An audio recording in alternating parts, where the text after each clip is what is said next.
84. Hello friends, welcome to tech X Kannada. TVS iQube ತಗೋಬಹುದಾಗಿತ್ತು, ಏತರ್ ರಿಸ್ಡಾ ತಗೋಬಹುದಾಗಿತ್ತು, ಆದ್ರೆ ಫೈನಲಿ ನಾನು ಚೂಸ್ ಮಾಡಿದ್ದು ರಿವರ್ ಇಂಡಿ.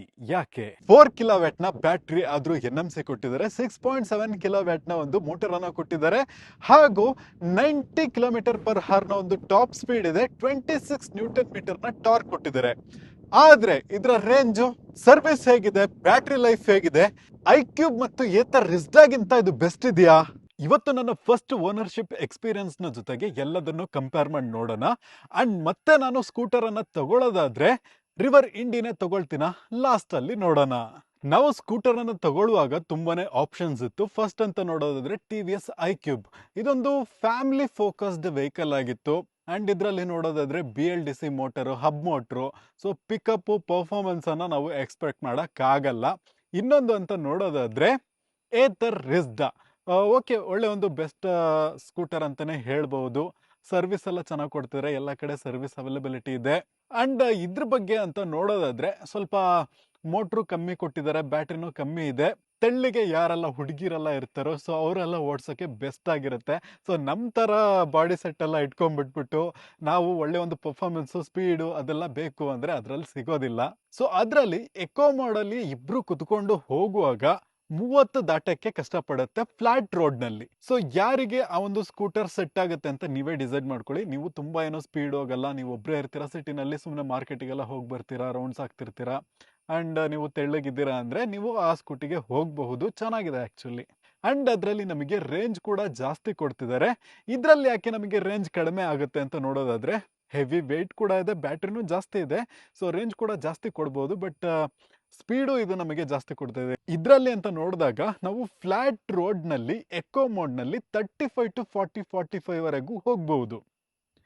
ಸೊ ಎಕೋ ಮೋಡ್ ನಲ್ಲಿ ಒಳ್ಳೆ ಒಂದು ಬೆಸ್ಟ್ ಟಾರ್ಕ್ ಅನ್ನ ಕೊಡ್ತಿದೆ ಅಲ್ವಾ. ಸೊ ನಾವು ಸಿಟಿನಲ್ಲಿ ಟ್ರಾಫಿಕಲ್ಲೆಲ್ಲ ನುಕ್ಕೊಂಡು ಹೋಗಕ್ಕೆ ಅಂಡ್ ಪಿಕಪ್ ಬೇಕಲ್ಲ ಮೇನ್ ಆಗಿ. ಸೊ ಎಕೋ ಮೋಡ್ ನಲ್ಲಿ ಹಿಡ್ಕೊಂಡು ಪಿಕಪ್ ಸಿಕ್ತಿಲ್ಲ ಅಂತ ನಾವು ರುಬ್ತಾ ಕೂರಕ್ಕಾಗಲ್ಲ. ಸೊ ಇದರಲ್ಲಿ ಪಿಕಪ್ ಕೂಡ ಚೆನ್ನಾಗಿದೆ. ಅಂಡ್ ಇದರಲ್ಲಿ ರೈಡ್ ಮೋಡ್ ಅಂತ ಕೊಡ್ತಿದ್ದಾರೆ, ಅಪ್ ಟು 70 ಕಿಲೋಮೀಟರ್ ಸ್ಪೀಡ್ನಷ್ಟು ನಾವು ಹೋಗಬಹುದು. ಅಂಡ್ ರಶ್ ಮೋಡ್ ಕೂಡ ಕೊಡ್ತಿದ್ದಾರೆ. ಸೊ ಅದನ್ನ ಹಿಡ್ಕೊಂಡು ನಾವು ಅಪ್ ಟು 90 ಕಿಲೋಮೀಟರ್ ಸ್ಪೀಡ್ನಷ್ಟು ಕೂಡ ಹೋಗ್ಬೋದು. ಬಟ್ ರಿಸ್ಡಾದಲ್ಲಿ ಎರಡೇ ಒಂದು ಆಪ್ಷನ್ ಅನ್ನು ಕೊಟ್ಟಿದ್ದಾರೆ, ಒಂದು ನಾರ್ಮಲ್ಲು, ಇನ್ನೊಂದು ಸ್ಪೀಡು, ಎಕೋ ಮತ್ತೆ ಇನ್ನೊಂದು ಸ್ಪೀಡ್ ಸ್ಪೋರ್ಟ್ ಮೋಡು. ಸೊ ಅದರಲ್ಲಿ ಅಂತ ನೋಡೋದಾದ್ರೆ ಮ್ಯಾಕ್ಸಿಮಮ್ ಅಂದ್ರೆ ನೀವು 70 to 80 ಕಿಲೋಮೀಟರ್ ಸ್ಪೀಡ್ನಲ್ಲಿ ಸ್ಪೀಡಾಗಿ ಹೋಗ್ಬೋದು. ಸೊ ಪರ್ಫಾರ್ಮೆನ್ಸು, ಬಿಗ್ ವೀಲು ಮತ್ತೆ ಸ್ಟೋರೇಜ್ ಮತ್ತೆ ಯುನಿಕ್ ಡಿಸೈನ್ ಅಂತ ನೋಡೋದಾದ್ರೆ ಈ ಒಂದು ರಿವರ್ ಇಂಡಿ ನನಗೆ ಸ್ವಲ್ಪ ಬೆಸ್ಟ್ ಅಂತ ಅನ್ನಿಸ್ತು. ಸೊ ನೀವು ಇಲ್ಲಿ ಕಂಪ್ಯಾರಿಸನ್ ಟೇಬಲ್ ಅನ್ನ ನೋಡ್ಕೊಬಹುದು, ರಿವರ್ ಇಂಡಿ ಮತ್ತೆ ಏತರ್ ಎಸ್ದು. ಸೊ ಇಲ್ಲಿ ಅಂತ ನೋಡೋದಾದ್ರೆ 4 ಕಿಲೋವ್ಯಾಟ್ ನ ಬ್ಯಾಟ್ರಿಯನ್ನ ಕೊಡ್ತಿದ್ದಾರೆ ರಿವರ್ ಇಂಡಿನಲ್ಲಿ. ಅಂಡ್ ಏತರ್ ಎಸ್ಡಾದಲ್ಲಿ ಅಪ್ ಟು 3.5 ಕಿಲೋವ್ಯಾಟ್ ನ ಬ್ಯಾಟ್ರಿಯನ್ನ ಕೊಡ್ತಿದ್ದಾರೆ. ಸಮ್ ಓಲ್ಡ್ ವೇರಿಯಂಟ್ ನಲ್ಲಿ 3.7 ಎಂದು ಕೊಡ್ತಿದ್ದಾರೆ. ಅಂಡ್ ಬ್ಯಾಟ್ರಿ ಟೈಪ್ ಅಂತ ನೋಡೋದಾದ್ರೆ NMC ಕೊಡ್ತಿದ್ದಾರೆ. ನಮಗೆ ಲಾಂಗ್ ಡ್ಯೂರಬಿಲಿಟಿಗೆ ಕಡಿಮೆ ಅಂತಾನೆ ಹೇಳಬಹುದು ರಿವರ್ ಇಂಡಿನಲ್ಲಿ. ಅಂಡ್ ಏತರ್ ರಿಸ್ಡಾ ZS ಅಲ್ಲಿ ಸ್ವಲ್ಪ ವೇರಿಯಂಟ್ ಆಗುತ್ತೆ, ನೀವು ಯಾವ ಮಾಡೆಲ್ ಚೂಸ್ ಮಾಡ್ತೀರಾ ಅನ್ನೋದು. ಅಂಡ್ ಪೀಕ್ ಪವರ್ ಅಂತ ನೋಡೋದಾದ್ರೆ ನಮಗೆ ರಿವರ್ ಇಂಡಿದಲ್ಲಿ 6.7 ಕಿಲೋವ್ಯಾಟ್ ನ ಒಂದು ಬ್ಯಾಟ್ರಿಯನ್ನ ಕೊಡ್ತಿದ್ದಾರೆ, ಒಳ್ಳೆ ವಿಷಯ. ಅಂಡ್ ಏತರ್ ZS ನಲ್ಲಿ 4.3 ಕಿಲೋವ್ಯಾಟ್. ಅಂಡ್ ಟಾರ್ಕ್ ಅಂತ ನೋಡೋದಾದ್ರೆ ರಿವರ್ ಇಂಡಿನಲ್ಲಿ 26 NM ಕೊಡ್ತಿದ್ದಾರೆ, ಜಾಸ್ತಿ ಅಂತಾನೆ ಹೇಳ್ಬೋದು. ಇದರಲ್ಲಿ ಕಮ್ಮಿ ಆಯ್ತು, ಬರೀ 22 ಅಷ್ಟೇ. ಮೋಟರ್ ಅಂತ ನೋಡೋದಾದ್ರೆ ಮಿಡ್ ಡ್ರೈವ್ PMSM ಮೋಟರ್ ಅನ್ನ ಕೊಡ್ತಿದ್ದಾರೆ. ಓಕೆ, ಎರಡು ಕೂಡ ಚೆನ್ನಾಗಿದೆ. ಟಾಪ್ ಸ್ಪೀಡು ಇದರಲ್ಲಿ 90 ಅಂಡ್ ಏತರ್ನಲ್ಲಿ 80 ಅಷ್ಟೇ ಕೊಡ್ತಿದ್ದಾರೆ. ಸೊ ಪಿಕಪ್ ಎಲ್ಲ ಇದರಲ್ಲೇ ಚೆನ್ನಾಗಿದೆ ಅಂತಾನೆ ಹೇಳಬಹುದು. IDC ರೇಂಜ್ ನೋಡೋದಾದ್ರೆ ರಿವರ್ ಇಂಡಿನಲ್ಲಿ 160 ಕಿಲೋಮೀಟರ್ ಅಷ್ಟು ಕೊಡ್ತಿದ್ದಾರೆ. ಸೊ ಇಷ್ಟೇ ಬರುತ್ತೆ ಅಂತಲ್ಲ, 110 ಇಂದ 120 ಕಿಲೋಮೀಟರ್ ಅಷ್ಟು ಕೊಡ್ತಿದ್ದಾರೆ ರೇಂಜ್ ಇದರಲ್ಲಿ. ಅಂಡ್ ಏತರ್ ರಿಸ್ಡಾದಲ್ಲಿ ನೋಡೋದಾದ್ರೆ ನೀವು 2.9 ಕಿಲೋವ್ಯಾಟ್ ಬ್ಯಾಟ್ರಿನ ತಗೊಳ್ತಿದ್ದೀರಾ ಅಂದ್ರೆ ನಿಮಗೆ ರೇಂಜ್ 90 ಒಳಗೆ ಸಿಗ್ತಾ ಇದೆ. ನೀವು 3.5 ಅಥವಾ 3.7 ಕಿಲೋವ್ಯಾಟ್ ಬ್ಯಾಟ್ರಿಗೆ ಹೋಗ್ತಿದ್ದೀರಾ ಅಂದ್ರೆ ನಿಮಗೆ ಅಪ್ ಟು 161 ಕಿಲೋಮೀಟರ್ ಒಂದು IDC ರೇಂಜ್ ಅನ್ನು ಕೊಡ್ತಿದ್ದಾರೆ. ಸೊ ಮ್ಯಾಕ್ಸಿಮಮ್ ಅಂತ ನೋಡಿದ್ರೆ 120 ಕಿಲೋಮೀಟರ್ ಅಷ್ಟು, 125 ಕಿಲೋಮೀಟರ್ ಅಷ್ಟು ಇದರಲ್ಲಿ ನೀವು ಆರಾಮಾಗಿ ಹೋಗ್ಬೋದು. ಯಾವ್ದ್ರಲ್ಲಿ ಅಂದ್ರೆ ರಿಸ್ಟಾದಲ್ಲಿ. ಸೊ ರೇಂಜ್ ವೈಸ್ ನೋಡೋದಾದ್ರೆ ರಿಸ್ಟಾದಲ್ಲಿ ನಮಗೆ ಜಾಸ್ತಿ ಸಿಗ್ತಿದೆ. ಆದ್ರೆ ಸ್ಪೆಕ್ ಶೀಟ್ ನೋಡ್ಕೊಂಡು ಡಿಸೈಡ್ ಮಾಡೋದಲ್ಲ. ಅದರಲ್ಲಿ ಅಂತ ನೋಡೋದಾದ್ರೆ ಎಕೋ ಮೋಡ್ನಲ್ಲಿ 30 ದಾಟದೆ ಕಷ್ಟ. ಬಟ್ ಇದರಲ್ಲಿ ಎಕೋ ಮೋಡ್ನಲ್ಲಿ ನಾವು 35, 40, 45 ಎಲ್ಲ ಹೋಗಬಹುದು. ಸ್ಪೀಡ್ ನೋಡ್ಕೊಂಡು ಡಿಸೈಡ್ ಮಾಡ್ಕೊಳ್ಳಿ. ಇದರಲ್ಲೂ ಕೂಡ ನಾವು 120 ಅಷ್ಟು ತಗೊಂಡು ಹೋಗ್ಬೋದು ನಾವು 30 ಕಿಲೋಮೀಟರ್ ಸ್ಪೀಡ್ ರೇಂಜಲ್ಲೇ ಹೋದ್ರೆ. ಅಂದ್ರೆ ಎಷ್ಟು ಹಾಕೊಂಡು ಗಾಡಿನ ರುಬ್ತೀವೋ ಅಷ್ಟು ಬೇಗ ಚಾರ್ಜ್ ಖಾಲಿ ಆಗತ್ತೆ. ಅಂಡ್ ಇದರಲ್ಲಿ ವೀಲ್ ಸೈಜ್ ಅಂತ ನೋಡೋದಾದ್ರೆ 14 ಇಂಚಿನ ಕೊಟ್ಟಿದ್ದಾರೆ. ಬಟ್ ಏತರ್ನಲ್ಲಿ ನಮಗೆ ಬರೀ 12 ಇಂಚ್ನ ಒಂದು ವೀಲನ್ನು ನೋಡ್ಕೊಬಹುದು. ಕಂಪ್ಯಾರಿಟಿವ್ಲಿ ಸ್ವಲ್ಪ ಸಣ್ಣದು.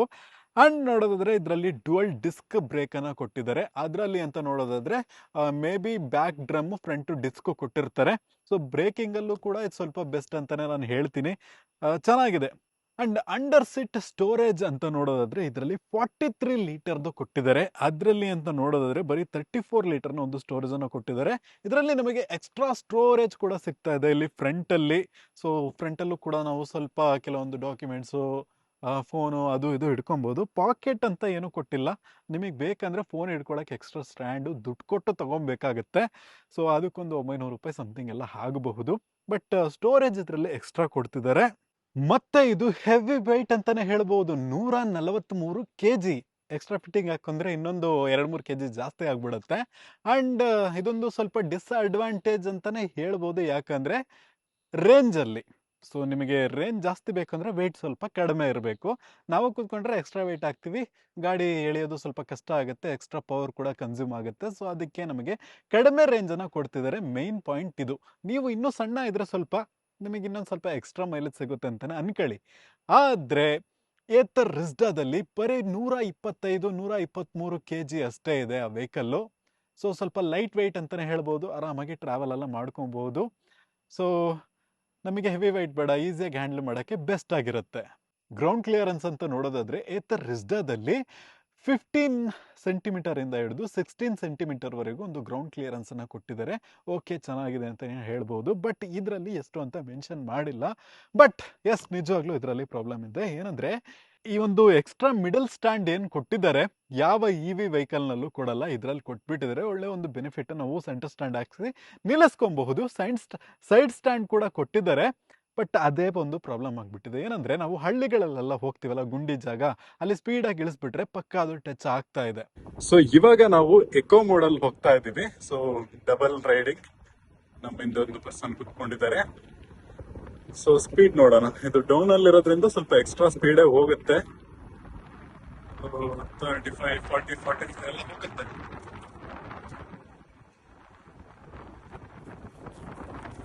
ಬಟ್ ಅಪ್ ಅಂತ ಹೋಗುವಾಗ ಸ್ವಲ್ಪ ಲ್ಯಾಗ್ ನಮಗೆ ಅನ್ಸುತ್ತೆ.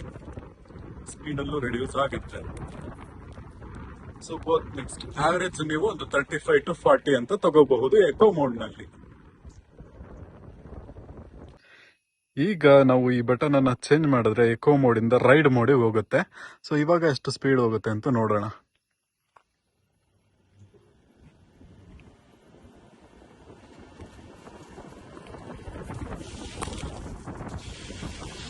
ಸ್ವಲ್ಪ ಹಪ್ಪಿದೆ, ಹೋಗ್ಬೋದು. ಒಂದು 60-65 ವರೆಗೆಲ್ಲ ಹೋಗುತ್ತೆ.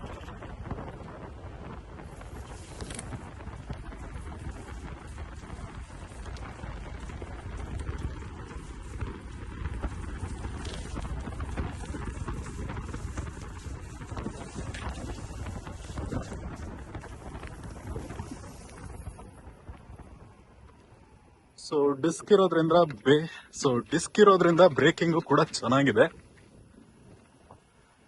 ಇಲ್ಲಿ ರೋಡ್ ಸ್ವಲ್ಪ ಪ್ರಾಬ್ಲಮ್ಸ್ ಇರೋದ್ರಿಂದ ಈ ರೀತಿ ನಾವು ಹೋಗಕ್ಕಾಗೋದು. ಇಲ್ಲಿ ಇದಕ್ಕೂ ಸ್ಪೀಡ್ ಹೋದ್ರೆ ಅದರ ಗುಂಡಿಯಲ್ಲಿ ದಬ್ಬಕ್ಕೆ ಬೀಳ್ಬೇಕಾಗುತ್ತೆ.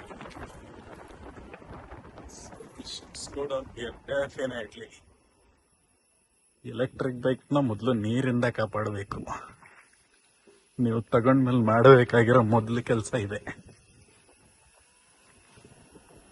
ಓಕೆ, ಇವಾಗಿಂದ ಸ್ವಲ್ಪ ರೋಡ್ ಚೆನ್ನಾಗಿದೆ. So let's test top speed in ride mode.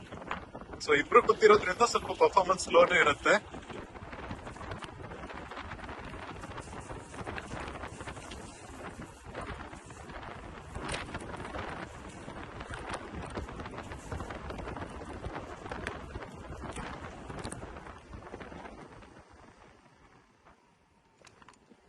Okay, ಆರಾಮಾಗಿ ಒಂದು 70 ಹೋಗ್ಬೋದು.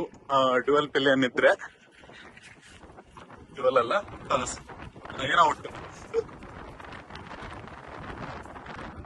ಅಂಡ್ ಇವಾಗ ನಾವು ಇದು ಪ್ಲೇಸ್ ಹೆಂಗಿದೆ ಅಂದ್ರೆ ಹಪ್ಪಲ್ಲಿದೆ.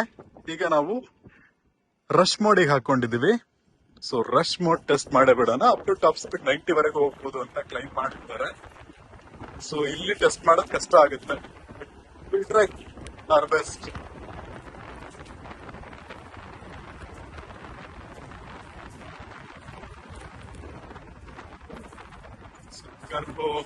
ರೋಡ್ ಸರಿ ಇರೋ ಕಾರಣ ಟೆಸ್ಟ್ ಎಲ್ಲ ಮಾಡಕ್ ಆಗಲ್ಲ.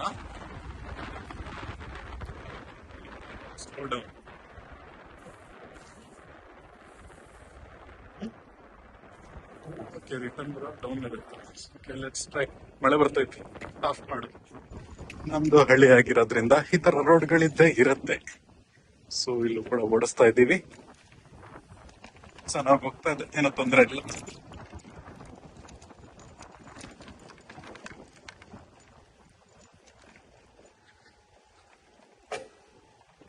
ಅದೇ ಪ್ರಾಬ್ಲಮ್. ಡೋಂಟ್ ಟಾಕ್ ಡಕು ಡೋಂಟ್ ಟಾಕು, ಕರೆಕ್ಟಾ?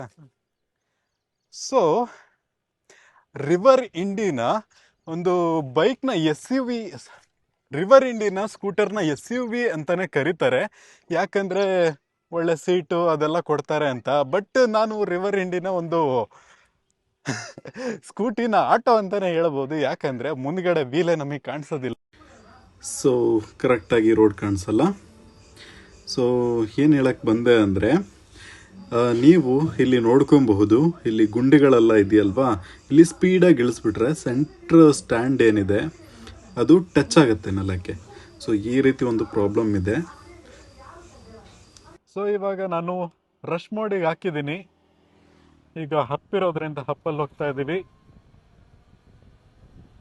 ಆ್ಯಂಡ್ ಸ್ಪೀಡ್ನ ನೀವೇ ನೋಟಿಸ್ ಮಾಡಿ. ಆ್ಯಕ್ಚುಲಿ ಸ್ಪೀಡ್ ಕಾಣ್ತಿಲ್ಲ. ಸ್ಪೀಡ್ ಕಾಣೋ ಥರ ಇಟ್ಕೋತೀರಾ ಸರ್?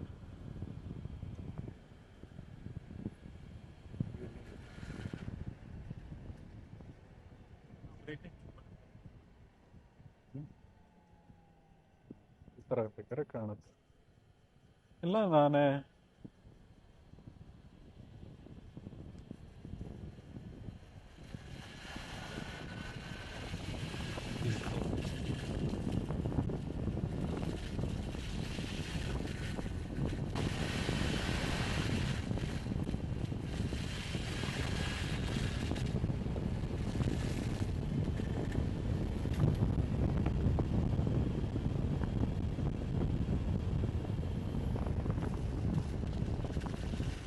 ಇಲ್ಲ ಉಲ್ಟಾ ಟ್ರೈ ಮಾಡೋಣ, ಬಂದರೂ ಬರ್ಬೋದು.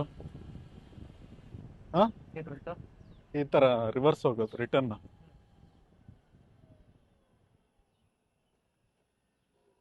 ಅಲ್ಲಿ ತನಕ ಹೋಗುತ್ತೆ, ಸ್ಟ್ರೈಟ್ ಹೊಡಿತು.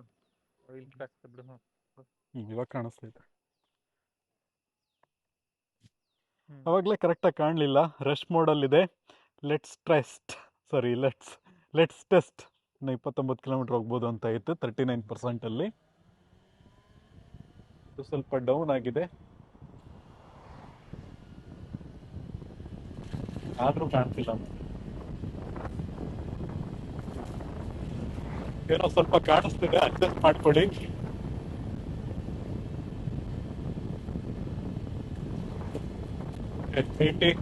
ನಾವು ಇಬ್ರು ಕುತ್ಕೊಂಡಿದ್ದೀವಿ.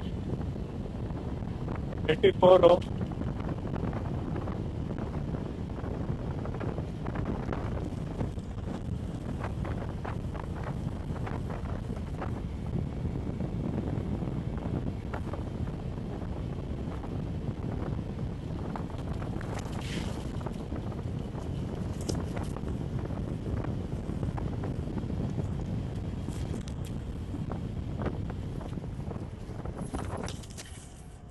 ಅದೇ ಜಾಗ ತನ್ನ ಹೇಳಿದ್ದು. ಸೊ ಸ್ಪೀಡ್ ಟೆಸ್ಟ್ ನೀವೇ ನೋಡಿದ್ರಿ. ಓಕೆ, ಈಗ ಒಂದು ಯೂಟರ್ನ್ ಹಾಕಬಿಡ್ತೀನಿ. ಅಲ್ಲಿ ನೆರಳಲ್ಲಿ ಕಾಣ್ತಿದೆ ಅಂತ ಹೇಳಿ ಕಾಣುತ್ತದೆ, ನೆರಳಿದೆ ಅನ್ನೋ ಹಿಂದೆ ಇನ್ನೊಂದಿತ್ತಾ? ನೋ, ಇಲ್ಲ ಇರ್ಬೋದಾ ಅಂತ ಕಡಿಮೆ ನೋಡಿ ಇದು ಬೋರ್ಡ್ ಏನ್ಬೇಕು ಅಂತ ಹೇಳಿ ಹೇಳಿದ್ದು. ಹೌದಾ? ಸೊ ಅದಕ್ಕೆ ಏನೋ ಹಿಂದೆ ಇರ್ಬೇಕು ಆ ಕಡೆ. ಸೊ ನಾವು ಹಿಂಗೆ ಬರ್ತಾ ಇದ್ದಂಗೆ ಒಂದು ಹಣಬೆಯನ್ನು ನೋಡಿದ್ವಿ, ಅದನ್ನು ನಾವು ಹೋಗಿ ಕೇಳೋಣ ಬನ್ನಿ. So we can see the big ಅಣಬೆ ಹಿಯರ್. ಇದರಲ್ಲಿ ಏನಾದ್ರು ಹಾಗೆ ಇಲ್ಲದೆ ಇದ್ರೆ ಸರಿ.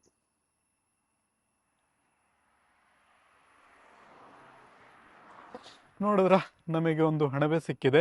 ಹಂಗೆ ಬನ್ನಿ ಸ್ಟೋರೇಜ್ ಎಲ್ಲ ಹೆಂಗಿದೆ ಅಂತ ನೋಡೋಣ. ಹಿಂಗೆ ನುಗ್ಗಿದ್ರೆ ತುಂಬಾ ಅಣಬೆ ಸಿಗ್ಬೋದೇನೋ.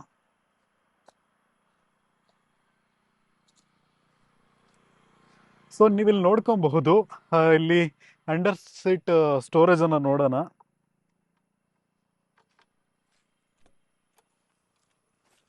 ಒಳಗಡೆ ನೋಡೋದಾದ್ರೆ ಇಷ್ಟು ದೊಡ್ಡ ಸ್ಟೋರೇಜ್ ಇದೆ. ಹೆಲ್ಮೆಟ್ ಇಟ್ಕೋಬಹುದು, ಇನ್ನೊಂದು ಹೆಲ್ಮೆಟ್ ಬೇಕಾದ್ರೆ ಇಟ್ಕೋಬಹುದು. ಛತ್ರಿ ಇಟ್ಕೊಂಡಿದ್ದೀನಿ, ಇದನ್ನು ಕೂಡ ಇಲ್ಲಿ ಇಡ್ಬೋದು, ಆದ್ರೆ ನಾನು ಇಲ್ಲಿ ಇಡಲ್ಲ.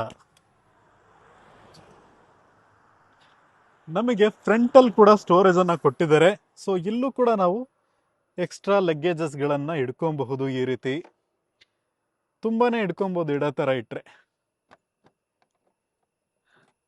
12 ಲೀಟರ್ ಇನ್ ಸ್ಟೋರೇಜ್, ಇದು 43 ಲೀಟರ್ ಇಂದು.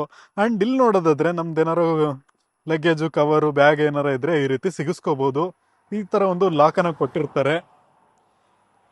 ಅಂಡ್ ಇಲ್ಲಿ ಸಿಕ್ಸೋ ತರ ಏನು ಕೊಟ್ಟಿಲ್ಲ. ನೀವು ಸ್ಕೂಟಿಯನ್ನ ತಗೋತೀರಾ ಅಂತ ನೋಡೋದಾದ್ರೆ ನಿಮಗೆ ಈ ಒಂದು ವಿಂಡ್ಶೀಲ್ಡ್ ಏನಿದೆ ಅದು ಕೊಡಲ್ಲ, ಮತ್ತೆ ಈ ಒಂದು ಗಾಡು ಕೂಡ ಕೊಡಲ್ಲ. ಇಲ್ಲಿ ಎಕ್ಸ್ಟ್ರಾ ಒಂದು ಗಾರ್ಡ್ ಏನಿದೆ ಇದು ಕೂಡ ಕೊಡಲ್ಲ, ಇದು ಕೂಡ ಕೊಡಲ್ಲ.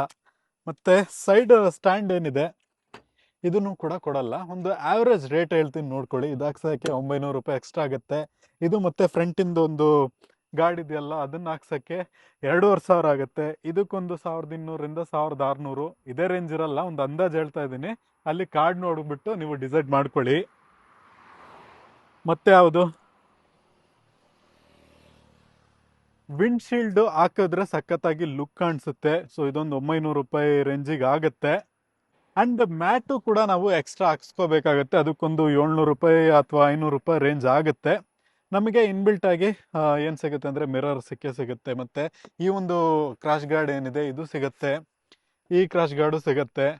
ಮತ್ತೆ ಈ ಒಂದು ಇದು ಫುಟ್ ರೆಸ್ಟ್ ಎಲ್ಲ ಕೊಡ್ತಾರೆ. ಬೆಸ್ಟ್ ಬೆನಿಫಿಟ್ ಏನಂದರೆ ಈ ರೀತಿ ಫುಟ್ ಸ್ಟ್ಯಾಂಡ್ ಏನಿದೆ, ಫುಟ್ ರೆಸ್ಟು ಅದು ನಮಗೆ ಕೊಡ್ತಾರೆ. ಲಗೇಜ್ ಎಲ್ಲ ಇಟ್ಕೋತೀವಿ ಅಂದರೆ ಆರಾಮಾಗಿ ನಾವು ಈ ರೀತಿ ಇಟ್ಕೊಂಡು ಹೋಗಬಹುದು. ಮತ್ತು ಲಾಂಗ್ ಆಗಿ ಕಾಲನ್ನ ಕೂಡ ಇಟ್ಕೊಬೋದು. ನೀವು ಸ್ವಲ್ಪ ಉದ್ದ ಇದ್ದೀರಾ ಅಂದರೆ ಅದೊಂದು ಬೆನಿಫಿಟ್ ಅಂತಲೇ ಹೇಳಬಹುದು. ಮತ್ತು ಸೀಟ್ ಕವರು ಎಕ್ಸ್ಟ್ರಾ ಕೊಟ್ಟಿದ್ದಾರೆ, ಅದು ನಾವು ದುಡ್ಡು ಕೊಟ್ಟು ತೊಗೊಂಡಿರೋದು. ಸರ್ವಿಸ್ ನಿಮಗೆ ಯಾವುದೂ ಫ್ರೀ ಇರೋದಿಲ್ಲ. ಎಲೆಕ್ಟ್ರಿಕ್ ಸ್ಕೂಟರ್ನಲ್ಲಿ ನೀವು ದುಡ್ಡು ಕೊಟ್ಟೆ ಸರ್ವಿಸ್ ಮಾಡಿಸ್ಬೇಕಾಗತ್ತೆ. 600ರಿಂದ 700 ರೂಪಾಯಿ 900 ರೂಪಾಯಿವರೆಗೂ ಒಂದು ಸರ್ವಿಸಿಗೆ ಆಗಬಹುದು. ಅಂಡ್ ಈ ಒಂದು ಗಾಡಿನ ತಗೊಳ್ಳೋಕ್ಕೆ ಎಷ್ಟು ರೇಟ್ ಆಯಿತು ಅಂತ ನೋಡೋದಾದರೆ ನಮಗೆ ಕೊಟೇಶನ್ ಕೊಟ್ಟಿದ್ದು 174 ಕೊಟ್ಟಿದ್ರು. ಓನರ್ ಹತ್ರ ಎಲ್ಲ ಡಿಸ್ಕೌಂಟ್ ಕೇಳಿ 2000 ರೂಪಾಯಿ ಲೆಸ್ ಆಯಿತು, 172 ಆಯಿತು. ಆಮೇಲೆ ಮಾರನೇ ದಿವಸ ನಮಗೆ ಸ್ವಲ್ಪ ಸಬ್ಸಿಡಿ ಅಲರ್ಟ್ ಆಯ್ತು ಅಂತ ಹೇಳಿಬಿಟ್ಟು ಕೊಟ್ಟಿರೋ ಡಿಸ್ಕೌಂಟ್ನ ಕ್ಯಾನ್ಸಲ್ ಮಾಡಿಬಿಟ್ಟು 5000 ಸಬ್ಸಿಡಿ ಆಗಬೇಕಾಗಿತ್ತು. ಅದನ್ನು ಕ್ಯಾನ್ಸಲ್ ಮಾಡಿಬಿಟ್ಟು, ಅಂದರೆ ಡಿಸ್ಕೌಂಟ್ ಕೊಟ್ಟಿದ್ದು ಮುಂಚೆನೇ 2000 ರೂಪಾಯಿ ಕ್ಯಾನ್ಸಲ್ ಮಾಡಿ 169 ಫೈನಲ್ ಪ್ರೈಸ್ ಅಂತ ಇದನ್ನು ಕೊಟ್ಟರು. ಆಕ್ಸಸರೀಸ್ನ ಆ್ಯಡ್ ಮಾಡಿದ್ರೆ ಮತ್ತೆ ಸ್ವಲ್ಪ ಜಾಸ್ತಿ ಆಯಿತು. ಆಕ್ಸಸರೀಸ್ ಅಂತ ನೋಡೋದಾದರೆ ಒಂದು 9000 ರೂಪಾಯಿ 7000 ರೂಪಾಯಿ ಸಮಥಿಂಗ್ ಅಷ್ಟು ಹಾಕ್ಸಿದ್ದೀವಿ. ಅಂಡ್ ಇದರಲ್ಲಿ 3 ಥರದ ಒಂದು ವಾರಂಟಿಯನ್ನು ಕೊಡ್ತಿದ್ದಾರೆ. ನಾರ್ಮಲ್ ಆಗಿ ನೀವು ಗಾಡಿ ತಗೋತಿದ್ದೀರಾ ಅಂದರೆ ನಿಮಗೆ 3 ವರ್ಷ ವಾರಂಟಿ, 30,000 ಕಿಲೋಮೀಟರ್ ಅಷ್ಟು ಓಡಿದ್ರೆ ಒಳಗೆ ನಿಮಗೆ ವಾರಂಟಿ ಕ್ಲೈಮ್ ಆಗುತ್ತೆ, ಬ್ಯಾಟ್ರಿಗೂ ಮತ್ತು ಮೋಟ್ರಿಗೂ. ಇನ್ನೊಂದು ಆಪ್ಷನ್ ಇದೆ, ನೀವು ಎಕ್ಸ್ಟ್ರಾ 5000 ರೂಪಾಯಿ ಸಮಥಿಂಗ್ ಎಲ್ಲ ಕೊಡ್ತಿದ್ದೀರಾ ಅಂದರೆ 4ರಿಂದ 5000 ನಿಮಗೆ 5 ವರ್ಷದ ಒಂದು ವಾರಂಟಿಯನ್ನು ಕೊಡ್ತಿದ್ದಾರೆ ಮೋಟ್ರಿಗೂ ಮತ್ತು ಬ್ಯಾಟ್ರಿಗೂ. ಅಂದರೆ 50,000 ಕಿಲೋಮೀಟರ್ ಒಳಗೆ ಓಡಿದ್ರೆ ಮಾತ್ರ 3 ವರ್ಷದಲ್ಲಿ. 2 ವರ್ಷಕ್ಕೆ 50,000 ಕಿಲೋಮೀಟರ್ ಓಡಿಸ್ಬಿಟ್ಟು 3ನೇ ವರ್ಷಕ್ಕೆ ಹೋಗಿ ಕೇಳಿದ್ರೆ ವಾರಂಟಿ ಕೊಡಲ್ಲ. ಮತ್ತು ಇನ್ನೊಂದು ಆಪ್ಷನ್ ಇದೆ, 9100 ರೂಪಾಯಿ ಸಮಥಿಂಗ್ ಏನೋ ಕಟ್ಟಿದ್ರೆ ನಿಮಗೆ 8 ವರ್ಷದ ಒಂದು ವಾರಂಟಿ ಮೋಟ್ರಿಗೂ ಬ್ಯಾಟ್ರಿಗೂ ಕೊಡ್ತಿದ್ದಾರೆ. ಅಪ್ ಟು 80,000 ಕಿಲೋಮೀಟರ್ವರೆಗೂ ನೀವು ಓಡಿಸ್ಕೋಬಹುದು. ಸೊ ನೀವು ಜಾಸ್ತಿ ಎಲ್ಲ ಓಡಿಸೋರಲ್ಲ, ಡೈಲಿ ಜಸ್ಟ್ ಒಂದು 30 ಕಿಲೋಮೀಟರ್ 40 ಕಿಲೋಮೀಟರ್ ಅಷ್ಟೇ ಓಡಿಸ್ತಿರ್ತೀರ ಡೈಲಿ ರೇಂಜು ಅಂತ ನೋಡೋದಾದರೆ ನೀವು 8 ವರ್ಷಕ್ಕೆ ವಾರಂಟಿ ತಗೊಳ್ಳೋದು ಬೆಸ್ಟ್ ಆಗಿರುತ್ತೆ. ಯಾಕೆ ಅಂತ ನೋಡೋದಾದರೆ ಎಲೆಕ್ಟ್ರಿಕ್ ವೆಹಿಕಲು ಬ್ಯಾಟ್ರಿನ ಅಷ್ಟೆಲ್ಲ ನಂಬಂಗಿಲ್ಲ. ಓಕೆ, ಯಾವಾಗ ಬೇಕಾದರೂ ಏನು ಬೇಕಾದರೂ ಆಗುತ್ತೆ. ಸೊ ನೀವು ಎಕ್ಸ್ಟ್ರಾ ವಾರಂಟಿ ಇಟ್ಕೊಂಡಿದ್ರೆ best piece to piece replace ಆ ರೀತಿ ಎಲ್ಲ ಮಾಡ್ಕೋಬಹುದು. ವಾರಂಟಿಯನ್ನು ಎಕ್ಸ್ಟ್ರಾ ತಗೊಳ್ಳೋದು ಒಳ್ಳೆ ಒಂದು ಬೆಟರ್ ಆಪ್ಷನ್ ಆಗಿರುತ್ತೆ. ಸೊ ನಾವು ವಾರಂಟಿನೂ ಆ್ಯಡ್ ಮಾಡ್ಕೊಂಡ್ವಿ. ಒಂದು 83 ರೇಂಜಿಗೆಲ್ಲ ಖರ್ಚಾಯಿತು ಅಂತ ಅನ್ಕೊಳ್ಳಿ ಈ ಒಂದು ಬೈಕಿಗೆ. ನಾವು ಲೋನಲ್ಲಿ ತೊಗೊಂಡಿರೋದ್ರಿಂದ ಇನ್ನೊಂದು 26,000 ಎಕ್ಸ್ಟ್ರಾ ಆಗುತ್ತೆ ಇ ಎಮ್ ಐ ಕಟ್ತಾ ಹೋದಂತೆ. ನೀವು ಇ ಎಮ್ ಐ ಎಲ್ಲ ತೊಗೊಳ್ತಿದ್ದೀರ ಅಂದರೆ ನೋ ಎಚ್ ಪಿ ಅಂತ ಇರುವಂತಹ ಒಂದು ಇ ಎಮ್ ಐಯನ್ನು ತೊಗೊಳ್ಳಿ. ನಾವು ಡೌನ್ ಪೇಮೆಂಟ್ ಒಂದು 60,000 ಅಷ್ಟು 68,000 ಅಷ್ಟು ಕಟ್ಟಿದ್ದೀವಿ. ಸೊ ಅದೇ ನೋಡಿ ತೊಗೊಳ್ಳಿ. ಲೋನಲ್ಲೆಲ್ಲ ತೊಗೊಳ್ಳುವಾಗ ಒಳ್ಳೆಯೊಂದು ಫೈನಾನ್ಸು ಅದೆಲ್ಲ ಚೆಕ್ ಮಾಡಿಕೊಂಡು ನೋ ಎಚ್ ಪಿ ಎಲ್ಲ ಬರುತ್ತಾ ಅದೆಲ್ಲ ನೋಡಿಕೊಂಡು ಚೆಕ್ ಮಾಡ್ಕೊಳ್ಳಿ. ಮತ್ತು ಸೇಮ್ ಪ್ರೈಸ್ ನಮಗೆ ಕೊಟೇಶನ್ ಕೊಟ್ಟಿದ್ದು ಸೇಮ್ ರೇಂಜಿಗೆ ಇದು ನಮಗೆ 169 ಆಯ್ತಲ್ವಾ. ಏತರ್ ಎಸ್ ಅಲ್ಲಿ ಅಂತ ನೋಡೋದಾದರೆ ನಿಮಗೆ ಸ್ಟಾಕ್ ಪ್ರೋ ಅಂತ ಒಂದು ಆಪ್ಷನ್ ಬರುತ್ತೆ. ಅಂದರೆ ಗೂಗಲ್ ಮ್ಯಾಪು ನ್ಯಾವಿಗೇಷನ್ನು ಅದಿಲ್ಲದೆ ಟಚ್ ಸ್ಕ್ರೀನ್ ಇಲ್ಲದೆ ನೀವು ಏತರ್ ಎಸ್ ಅಲ್ಲಿ ಹೋಗ್ತಿದ್ದೀರಾ ಅಂದರೆ ಸೇಮು ನಿಮಗೆ ಆಲ್ಮೋಸ್ಟ್ ಒಂದು 170 ಆ ರೇಂಜಿಗೆ ಬೀಳುತ್ತೆ. ಅದೇ ನಿಮಗೆ ಸ್ಟಾಕ್ ಪ್ರೋ ಎಲ್ಲ ಬೇಕು, ಏತರ್ ಝೆಡ್ ತಗೊಳ್ತಿದ್ದೀರಾ ಅಂದರೆ Google map navigation touch screen ಅದೆಲ್ಲ ಬೇಕು ಅಂದರೆ 194 ಆಗುತ್ತೆ. ಅಂದರೆ 1,94,000 ಸಮಥಿಂಗ್ ಆಗುತ್ತೆ. ಸೊ ಇದರಲ್ಲಿ ಏನಂದರೆ ಗೂಗಲ್ ಮ್ಯಾಪು ಇಲ್ಲ, ಎಂಥದ್ದು ಇಲ್ಲ, ಬಟ್ ಒಂದು ಡಿಜಿಟಲ್ ಮೀಟರ್ ಇದೆ. ಇದರಲ್ಲಿ ಚಾರ್ಜು ಅದನ್ನೆಲ್ಲ ನೋಡ್ಕೊಬಹುದು. ನಿಮಗೆ ಮ್ಯಾಪು ಅದೆಲ್ಲ ಬೇಕಂದರೆ ಫೋನ್ ಸಿಗಿಸ್ಕೋಬೇಕಷ್ಟೇ. ಅದರಲ್ಲಿ ಒಂದು ಬೆನಿಫಿಟ್ ಇದೆ. ನೀವು ಮ್ಯಾಪ್ ಎಲ್ಲ ಜಾಸ್ತಿ ಯೂಸ್ ಮಾಡೋರಾದರೆ ಅದನ್ನು ತಗೊಳ್ಳಿ. ರಿವರ್ ಇಂಡಿನಲ್ಲಿ ಒಂದು ಬೆಸ್ಟ್ ಹೈಲೈಟ್ಸ್ ಅಂತ ಅನ್ಸಿದ್ದೇನು ಅಂದರೆ 6.7 ಕಿಲೋವ್ಯಾಟ್ನ ಒಂದು ಮೋಟರ್ ಮತ್ತು ಒಂದು 26 NMನ ಒಂದು ಟಾರ್ಕು. ನಮಗೆ ಒಂದು ಟ್ರಾಫಿಕ್ನಲ್ಲೆಲ್ಲ ಒಳ್ಳೆ ಒಂದು ಪಿಕಪ್ ಬೇಕು ಮತ್ತು ಓವರ್ಟೇಕಿಂಗ್ ಎಲ್ಲ ಮಾಡಬೇಕು ಅಂದರೆ ಈ ಒಂದು ಸ್ಕೂಟಿ ಏನಿದೆ ಒಳ್ಳೆ ಒಂದು ಬೆಸ್ಟ್ ಪರ್ಫಾರ್ಮೆನ್ಸನ್ನು ಕೊಡುತ್ತೆ. 0 to 40 ಜಸ್ಟ್ 3.7 ಸೆಕೆಂಡ್ಸ್ನಲ್ಲೇ ಕೊಡ್ತಿದೆ. 3 ಮೋಡ್ಸನ್ನು ಕೊಟ್ಟಿದ್ದಾರೆ. ಎಕೋ ಮೋಡ್ನಲ್ಲಿ 110 ಕಿಲೋಮೀಟರ್ ರೇಂಜು, ಆ್ಯಂಡ್ ರೈಡ್ ಮೋಡ್ನಲ್ಲಿ ಅಂತ ನೋಡೋದಾದರೆ ಒಂದು 90 ಕಿಲೋಮೀಟರ್ ರೇಂಜು, ರಶ್ ಮೋಡಲ್ಲಿ ಅಂತ ನೋಡೋದಾದರೆ ನಮಗೆ ಅಪ್ ಟು ಒಂದು 70 ಕಿಲೋಮೀಟರ್ ರೇಂಜನ್ನು ಕೊಟ್ಟಿದ್ದಾರೆ. ರೈಡ್ ಮೋಡ್ನಲ್ಲಿ ಅಪ್ ಟು 90 ಕಿಲೋಮೀಟರ್ ಸ್ಪೀಡ್ನಲ್ಲೂ ಹೋಗ್ಬೋದು. ಓಕೆ, ಅದೆಲ್ಲ ನೀವು ವಿಡಿಯೋದಲ್ಲಿ ನೋಡಿರ್ತೀರ ಅನ್ಕೋತೀನಿ, ನಾನು ಲೈವ್ ಆಗೇ ಹಾಕಿದ್ದೀನಿ. ಸೊ ರಶ್ ಮೋಡು ನಿಮಗೆ ಬೇಕಾದಾಗ ಯೂಸ್ ಮಾಡ್ಕೊಬಹುದು. ನಾರ್ಮಲಿ ನೋಡೋದಾದರೆ ನೀವೊಂದು 50 ಕಿಲೋಮೀಟರ್ ಅಪ್ ಆ್ಯಂಡ್ ಡೌನ್ ಎಲ್ಲ ಮಾಡ್ತೀರಾ ಅಂದರೆ 70 ಕಿಲೋಮೀಟರ್ ಸ್ಪೀಡ್ನಲ್ಲಿ ನೀವು ಹೋಗೋದು ನಾನು ರೆಕಮೆಂಡ್ ಮಾಡಲ್ಲ. ಅಂದರೆ ರಶ್ ಮೋಡನ್ನು ಯೂಸ್ ಮಾಡೋದು ರೆಕಮೆಂಡ್ ಮಾಡಲ್ಲ. ಏನೇ 70 ಕಿಲೋಮೀಟರ್ ರೇಂಜ್ ಅಂತ ಹೇಳಿದ್ರು ಅಪ್ ಟು ನೀವು 50 ಕಿಲೋಮೀಟರ್ ಅಷ್ಟೇ ಹೋಗಿ ಬರೋಕ್ಕಾಗತ್ತೆ. ಯಾಕಂದರೆ ಲಗೇಜು ನೀವೆಲ್ಲ ಕೂತಿರ್ತೀರಲ್ಲ, ಸ್ವಲ್ಪ ಮೈಲೇಜ್ ಡ್ರಾಪ್ ಆಗೇ ಆಗುತ್ತೆ. ಹಂಪಲ್ಲೆಲ್ಲ ಹೋದಾಗ ಎಕ್ಸ್ಟ್ರಾ ಎನರ್ಜಿ ಕೂಡ ಖರ್ಚಾಗುತ್ತೆ. ನೀವೊಂದು 50 ಕಿಲೋಮೀಟರ್ ರೌಂಡ್ ಟ್ರಿಪ್ ಮಾಡ್ತೀರಾ ಅಂದರೆ ನೀವು ಈ ಒಂದು ರಶ್ ಮೋಡನ್ನು ಯೂಸ್ ಮಾಡೋದು ಅವಾಯ್ಡ್ ಮಾಡಲೇಬೇಕು. ಯಾಕಂದರೆ ಮಧ್ಯದಾರಿಯಲ್ಲಿ ಎಲ್ಲಿ ನಿಲ್ತ್ಕೋತೀರ ಅಂತ ಗೊತ್ತಾಗಲ್ಲ. ಯಾಕಂದರೆ ನಾವು ಹಂಪಲ್ಲೆಲ್ಲ ಹೋಗುವಾಗ ಎಕ್ಸ್ಟ್ರಾ ಎನರ್ಜಿ ಖರ್ಚಾಗುತ್ತೆ, ಮತ್ತು ಲಗೇಜ್ ಹಾಕ್ಕೊಂಡಾಗ ಎಕ್ಸ್ಟ್ರಾ ಎನರ್ಜಿ ಖರ್ಚಾಗುತ್ತೆ. ಮೈಲೇಜ್ ಡ್ರಾಪ್ ಇದ್ದೇ ಇರುತ್ತೆ ಯಾವುದೇ ವೆಹಿಕಲ್ನಲ್ಲಿ. ಸೊ ರಶ್ ಮೋಡನ್ನು ಆದಷ್ಟು ಅವಾಯ್ಡ್ ಮಾಡಿ. ನೀವು ಸಿಟಿಯಲ್ಲೇ ಓಡಿಸ್ತಾ ಇರ್ತೀರ ಅಂದರೆ ಆರಾಮಾಗಿ ಹೆಂಗೆ ಬೇಕಾದರೂ ಹೋಗಿ. ಅದೇ ನೀವು 50 ಕಿಲೋಮೀಟರ್ ರೌಂಡ್ ಟ್ರಿಪ್ ಮಾಡ್ತೀರಾ ಅಂದರೆ ಎಕೋ ಮೋಡು ಮತ್ತು ರೈಡ್ ಮೋಡನ್ನು ಕಾಂಬಿನೇಷನಲ್ಲಿ ಯೂಸ್ ಮಾಡ್ಕೊಬಹುದು. ಡೌನ್ ಹೋಗುವಾಗ ನೀವು ಎಕೋ ಮೋಡ್ನಲ್ಲೇ ಕೂಡ ಹೋಗಬಹುದು. ಒಳ್ಳೆ ಒಂದು ರೇಂಜನ್ನು ಕೊಡುತ್ತೆ. 55 ಸ್ಪೀಡ್ನಲ್ಲೆಲ್ಲ ಹೋಗುತ್ತೆ ಡೌನಲ್ಲಿ ಹೋಗುವಾಗ.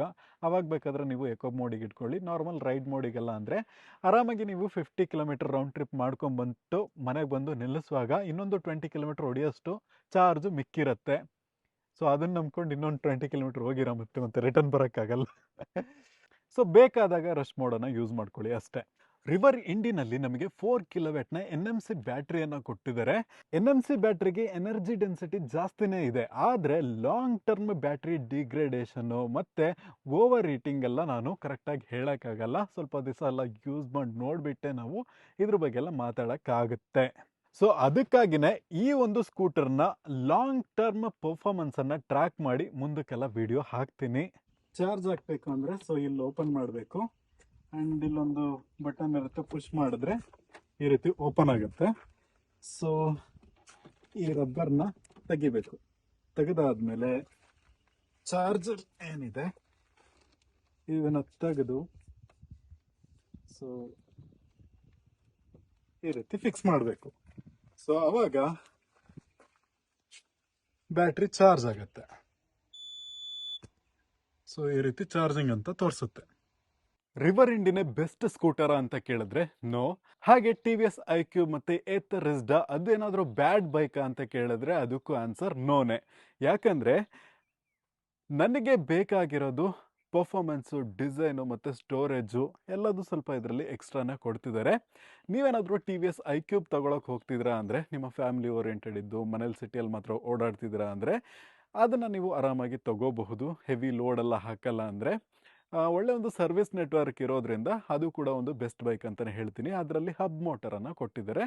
ಸೊ ಏನಾದರೂ ಪ್ರಾಬ್ಲಮ್ ಆಯ್ತಂದರೆ ವೀಲ್ ಸಮೇತ ಎಲ್ಲ ಬಿಚ್ಕೊಂಡು ಹೋಗಿ ಎಲ್ಲ ಸರಿ ಮಾಡಬೇಕಾಗುತ್ತೆ, ವೀಲೇ ರಿಪ್ಲೇಸ್ ಮಾಡಬೇಕಾಗುತ್ತೆ.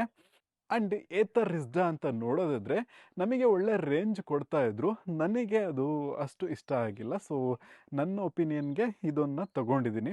ಸೊ ಅದರಲ್ಲಿ ಪ್ರಾಬ್ಲಮ್ ಏನಾದರೂ ಆಯಿತಾ ಅಂತ ಕೇಳಿದ್ರೆ ಅಂಥದ್ದೇನೂ ಅದರಲ್ಲಿ ಪ್ರಾಬ್ಲಮ್ ಇಲ್ಲ.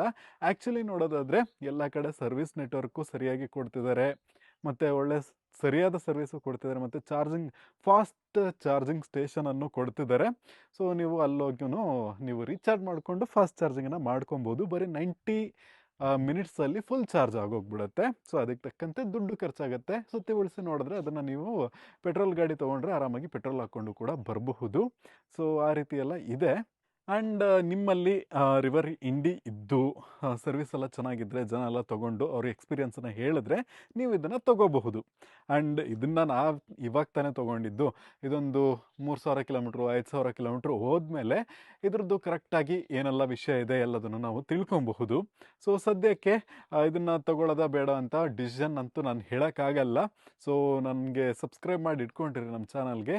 ಮುಂದಕ್ಕೆ ಇದ್ರ ಬಗ್ಗೆ ಕೆಲವು ವೀಡಿಯೋಸ್ಗಳನ್ನು ನಾನು ಅಪ್ಲೋಡ್ ಮಾಡ್ತೀನಿ. ಅಂದರೆ ಇದ್ರ ರೇಂಜ್ ಎಷ್ಟಿದೆ, ಸೊ ಫುಲ್ ಚಾರ್ಜ್ ಮಾಡ್ಕೊಂಬಿಟ್ಟು ಎಷ್ಟು ದೂರ ಹೋಗುತ್ತೆ, ಸೊ ಅದ್ರ ಬಗ್ಗೆ ಒಂದು ನೋಡೋಣ. ತಳ್ಕೊಬರ್ಬೇಕಾಗತ್ತಲ್ವ? ಸರಿ, ಆದರೂ ಟ್ರೈ ಮಾಡೋಣ. 2026 ಸೊ ಈ ಒಂದು ಟೈಮ್ನಲ್ಲಿ ನೀವು ಒಂದು ಎಲೆಕ್ಟ್ರಿಕ್ ಬೈಕ್ ತಗೋಬಹುದಾ ಅಥವಾ ನೀವೊಂದು ಪೆಟ್ರೋಲ್ ಗಾಡಿನ ತಗೋಬಹುದಾ? ಸೊ ಇದ್ರ ಬಗ್ಗೆ ನಾವು ಮುಂದಕ್ಕೆ ಎಲ್ಲ ವೀಡಿಯೋಸ್ಗಳನ್ನು ಅಪ್ಲೋಡ್ ಮಾಡೋಣ. ಸೊ ಅದಕ್ಕೂ ನೀವು ಸಬ್ಸ್ಕ್ರೈಬ್ ಮಾಡಿ ಇಟ್ಕೊಂಡಿರಿ, ಮುಂದಕ್ಕೆ ಎಲ್ಲ ವೀಡಿಯೋಸ್ಗಳು ಬರುತ್ತೆ. ಸೊ ನಿಮ್ಮ ಒಪಿನಿಯನ್ ಏನು ಅಂತ ನೀವು ಕಮೆಂಟ್ನಲ್ಲಿ ತಿಳಿಸಿ. ಆ್ಯಂಡ್ ಆಲ್ಸೋ ನೀವೇನಾದರೂ ಒಂದು ಎಲೆಕ್ಟ್ರಿಕ್ ಸ್ಕೂಟಿ ತೊಗೊಂಡಿದ್ದು ನಿಮ್ಮ ಯೂಸರ್ ರಿವ್ಯೂವನ್ನು ನೀವು ಅಪ್ಲೋಡ್ ಮಾಡಬೇಕು ಅಂತ ಅಂದ್ಕೊಂಡಿದ್ರೆ ನೀವು ಕಮೆಂಟ್ ಮಾಡ್ಬೋದು. ನಾನು ನಿಮಗೆ ಕಾಂಟ್ಯಾಕ್ಟ್ ಮಾಡ್ಕೊಂಬಂದು ನಿಮ್ಮ ಗಾಡಿದು ವಿಡಿಯೋ ತೊಗೊಂಡು ನಿಮ್ಮ ಒಂದು ರಿವ್ಯೂನ ಕೇಳ್ಕೊಂಬಿಟ್ಟು ನಾವು ಪಬ್ಲಿಷ್ ಮಾಡೋಣ. ಓಕೆ, ಸೊ ಎಲೆಕ್ಟ್ರಿಕ್ ಗಾಡಿ ಯಾರೆಲ್ಲ ತೊಗೊಳ್ತಾರೋ ಅವ್ರಿಗೂ ಸ್ವಲ್ಪ ಯೂಸ್ ಆಗುತ್ತೆ.